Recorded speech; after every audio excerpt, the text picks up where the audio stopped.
This is the new Londonderry PD Tracker app. You can access it through your school's bookmarks in Chrome or through your school's hub. You can also utilize it on your phone. When you click to open it, it will ask you to sign in with Google. You might have to give permission the first time for it to use your information. And if it's the first time you log in, it's going to start you on the Start a New Cycle option, which it's okay if you're not in a new cycle. This is just a new cycle for the system, so you're going to do this regardless. It welcomes you, and then you hit the green button to get started. So you'll simply go in and type in your information. Your cycle is going to be the year that your cycle expires, but make note of the color, because in the future the years are going to go away and we're only going to focus on colors. So for example, I expired this year and renewed, so I am now red, which expires in 2029.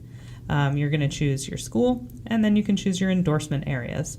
You can search if you can't remember the number. They are sorted alphabetically. If you can't remember the name or the number exactly, you can search, or you can just kind of scroll through and click, and you can select as many certifications as you have.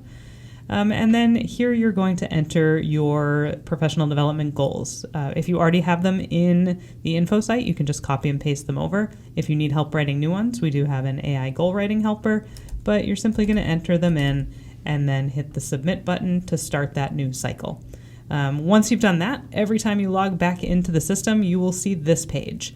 You're going to get on the left side just sort of your general info, your name, your email, your cycle year, the school, which you can change at any point in case you transfer schools, and you can also adjust your endorsement areas if you add an endorsement or decide to drop an endorsement during your cycle. So if you drop it, you'll notice that these progress bars will adjust accordingly, and if I add a new one, you'll see that it adds it in here, and it will momentarily, it will add another progress bar.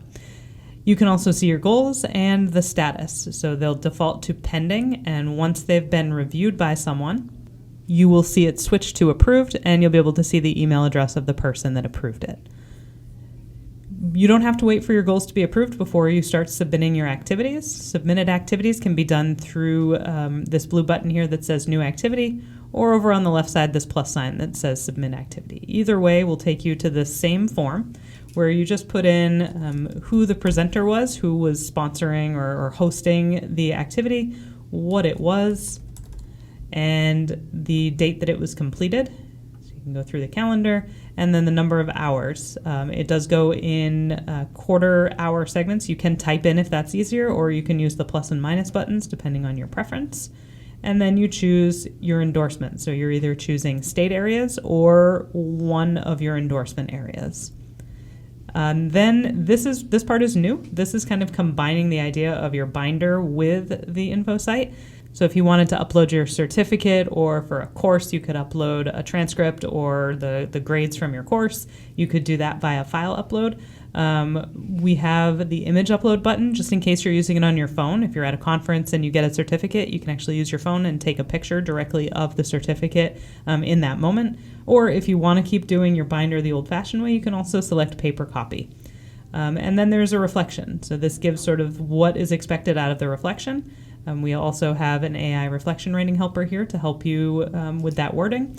And you can type it right into this box. You can also choose, again, if you wanted to stick with the way we've always done it with the binders, you can say see paper.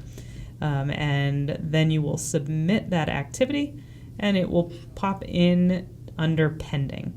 So all pending activities you can click on over here and see them in more detail. You can see all the information that you submitted. You can choose to edit or delete them if you need to make a change, or if you completely want to get rid of it, and then you can go back. If an approver opts to not approve your activity or your goals, you'll see it turn red with not approved.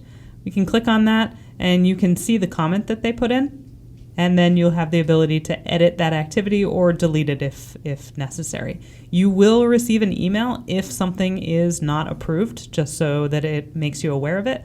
And then you'll get a link to be able to come back in here, make your adjustments, and then resubmit, which puts it back into pending status. If the approver goes in and approves it, you'll now see it turns green. You'll be able to see those hours there. And then over here in your My Info section, you'll see that it adds those hours to whichever one of the endorsements you selected.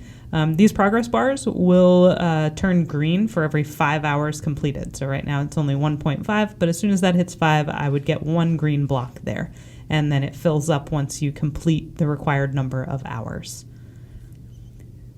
That's basically it for the teacher use of the Londonderry PD Tracker tool. If you have any feature requests or you have any bugs or issues that you are running into, you can always go over here to the left side and submit feedback, and that will send it to me to be able to kind of check and see what may or may not be working. You can also reach out to the PD department at your school.